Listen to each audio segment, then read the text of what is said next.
Bonjour, je suis Gaëlle de la boutique Chez Mézen, 10 rue Pourtoul à Orange. Et aujourd'hui, je souhaite vous présenter le soufre. Voilà donc à quoi ressemble le soufre. Alors, hop.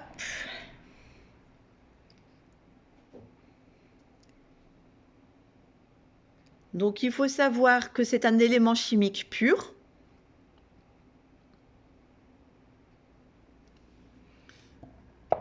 Qui est quand même assez friable. Je ne sais pas si vous voyez, mais voilà. Il se désagrège assez facilement. Il y a d'ailleurs beaucoup de personnes qui le réduisent en poudre et qui l'utilisent en tant qu'encens. Alors si vous faites ça, faites attention parce que la fumée du soufre est toxique. Donc si vous le brûlez en tant qu'encens, il faudra sortir de la pièce, hein. Donc comme vous voyez, je touche le soufre et j'ai facilement un dépôt sur les doigts. Hop, voilà. Donc, ce qui est intéressant, c'est que du coup, quand vous allez vouloir utiliser les propriétés du soufre, vous aurez juste à le passer sur le corps pour justement avoir ce dépôt de soufre sur vous et justement faire en sorte qu'il agisse. Alors, pour les gisements, vous en trouvez en Indonésie, aux États-Unis, en Italie, en Argentine. Mais pour les morceaux que je vous présente, c'est pour l'Indonésie. Le système cristallin, c'est l'orthorhombique. Et puis, comme je vous l'ai dit tout à l'heure, sa composition chimique, c'est du soufre puisque c'est un élément chimique à part entière. Il y a celle-ci qui est rigolote aussi, que je vais vous montrer plus en détail. Voilà. Alors, quelles sont les propriétés du soufre? Eh bien, il purifie le corps comme l'esprit. Il détruit les virus et les microbes. Il s'attaque aux maux de l'âme. En rééquilibrant le chakra du plexus solaire, il apporte une énergie très positive qui nous aidera à éliminer les souffrances et à retrouver la joie de vivre et la bonne humeur.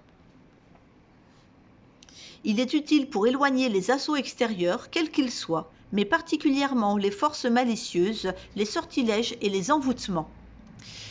Si vous avez une maison qui est un petit peu chargée, je vous conseille vivement de mettre un petit morceau de soufre dans la pièce où il y a les manifestations, car le soufre ne fait pas que repousser les entités, il a une tendance à les détruire. Le soufre est présent partout dans le corps, tout organisme vivant étant acide à 100%. Il a besoin du soufre, qui est le premier élément pour produire des acides. Il agit comme agent de régulation du milieu acido-basique, stimule les fonctions vitales de tous nos organes, détoxifiant et antioxydant. À cause des pesticides et du raffinage des aliments, l'alimentation moderne est devenue pauvre en soufre, créant des carences dans l'organisme. C'est un composant essentiel des globules rouges. Il y a plus de soufre dans le sang que de fer. Il combat les problèmes de peau, de cuir chevelu, les éruptions cutanées comme par exemple l'urticaire, l'acné, les furoncles, l'hématome, les piqûres d'insectes également. N'hésitez pas à frotter du soufre sur vos piqûres pour apaiser les démangeaisons. Il fait également pour les mycoses, le psoriasis, l'herpès, les affections sans plaies. Évitez de mettre du soufre sur les plaies du coup, hein. Excellent pour la purification du sang, des urines et la régulation des fièvres par la sudation. Il équilibre les pollutions dues aux métaux lourds. Je ne sais pas si vous avez déjà eu l'occasion de faire des cures thermales avec les eaux sulfurisées. Donc l'eau sulfurisée, c'est tout simplement une eau qui contient beaucoup de soufre, pour la petite info. Il atténue les douleurs d'origine diverses, musculaires, articulaires, abdominales, stomacales et autres, les torticolis, les tendinites, les sciatiques, etc. etc. Dès que vous avez une douleur, n'hésitez pas à mettre du soufre sur la douleur. C'est donc idéal pour les sportifs, avant et après l'effort, car il apaise les crampes et les courbatures. Il augmente la souplesse et l'élasticité des tendons, des ligaments du cartilage. Il aurait également des retours très positifs de soulagement des douleurs provoquées par la maladie de Lyme ou par la fibromyalgie. Les migraines et les céphalées sont apaisées en massant légèrement les tempes et le front. Tout à l'heure, je vous ai montré sur les doigts qu'il y avait un petit dépôt de soufre sur mes doigts.